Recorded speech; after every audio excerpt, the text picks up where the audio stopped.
हमारे सीएससी की जो काउंसलर हैं श्रीमती आशा जी, वे छात्र छात्राओं को रक्तदान के बारे में कुछ बताएंगी।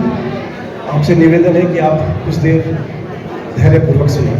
आइए। धन्यवाद। नमस्कार। मेरा नमस्कार आप सभी को। यहाँ पर उपस्थित पूर्व मुख्यमंत्री श्री त्रिवेंद्र सिंह रावत सर जी को नमस्कार। साथ साथ हमारे जो विधायक हैं यहाँ पर श्री बृजभूषण गैरोला सर, माननीय हमारे CMS CSC डोईवाला से हमारे अधीक्षक हैं डॉक्टर कुंवर सिंह भंडारी सर, और साथ में हमारे डिग्री कॉलेज के जो प्रिंसिपल और भी गण्य माननीय जितने भी लोग यहाँ पर उपस्थित हैं, उन सबका मैं यहाँ पर धन्यवाद प्रस्तुत करूँगी कि मुझे यहाँ पर थोड़ा से 2 शब्द बोलने का मौका मिल रहा है। मैं बच्चों से निवेदन करूँगी, थोड़ा सा 2 शब्द जो है मैं बात जो आपसे करना चाह रही हूँ, आप थोड़ा सा शांत होकर सुन लीजिए। आज हमारे यहाँ पर जो डिग्री कॉलेज में ब्लड डोनेशन का कैंप लगा हुआ है, इसमें कई बच्चे कभी कभी घबरा रहे हैं, आ रहे हैं अंदर और भाग जा रहे हैं। तो ऐसा कुछ नहीं है, ब्लड डोनेशन कोई बहुत बड़ी बात नहीं है। हम किसी के जीवन को बचाने का काम कर रहे हैं, और जो ब्लड डोनेट कर रहे हैं वो बहुत ही अच्छी बात है हमारे लिए। हम जो है औरों के लिए भी जो है एक वो प्रस्तुत कर रहे हैं कि लोग हमको देखकर जो है वो मोटिवेट हों। तो ब्लड डोनेशन करने से कोई दिक्कत नहीं होती, कोई परेशानी नहीं होती। 18 साल से प्लस जितने भी लोग हैं सब डोनेशन कर सकते हैं, और 65 साल से नीचे के, है ना, और हर 3 महीने में जो है आप ब्लड डोनेट कर सकते हैं। इससे कोई परेशानी नहीं होती।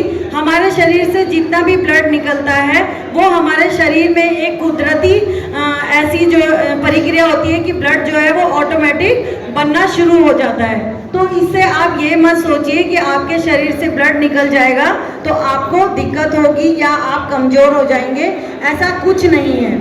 दूसरा, हो सकता है यहाँ पर जो ब्लड डोनेट करने आ रहे हैं कई लोग करना चाहते हैं, लेकिन कभी कभी ऐसा होता है कि हमारे शरीर में खून की कमी होती है। एनीमिक बच्चे होते हैं, खास करके हमारे जो किशोरी होते हैं, आप लोगों की जो एडोसेंट एज में इस टाइम पे क्या होता है, आप लोग हो रहा है उसमें हीमोग्लोबिन बहुत कम, कि किसी का 8-9% आ रहा है, तो उनका भी ब्लड जो है वो नहीं लेंगे।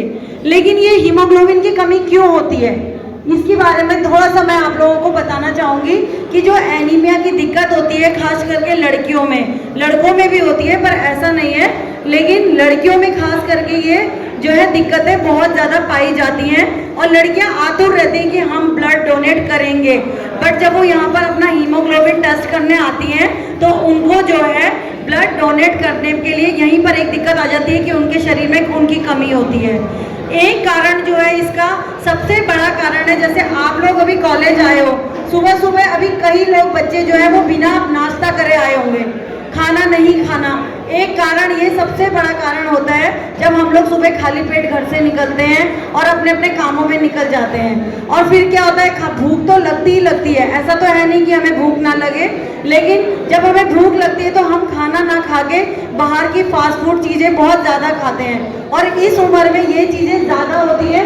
जब हम लोग फास्ट फूड खाना शुरू करते हैं तो हमारे शरीर की भूख तो खत्म हो जाती है, बट हमारे शरीर को वो पोषण तत्व नहीं मिल पाते जिससे हमारे शरीर में खून की कमी दूर होगी, और हम जो है हमारे अंदर एनीमिया हो जाता है। और लड़कियों के लिए खास करके मैं कहना चाहूँगी कि खाना ना खाना तो एक कारण है, इसके अलावा जो हमारे पीरियड्स की प्रॉब्लम होती है वो भी हर महीने जब ब्लड लॉस होता है हमारे शरीर से, तो वो भी कोई गंदा खून नहीं होता, हमारे शरीर का साफ सुथरा खून होता है। और जब हर महीने ब्लड लॉस होता है तो उस वजह से भी हमारे शरीर में खून की कमी आती है, क्योंकि हम खाना ठीक से नहीं खा रहे हैं। अगर आप हर महीने पीरियड्स हो रहे हैं और आप खाना ठीक से नहीं खा रहे हैं तो आपके शरीर में और ऑटोमेटिक जो है वो खून की कमी हो जाएगी। तो आपको खाना रेगुलर खाना बहुत ज़रूरी है, और खाने का मतलब ये नहीं है पेट भरना, खाने का मतलब है एक संतुलित भोजन।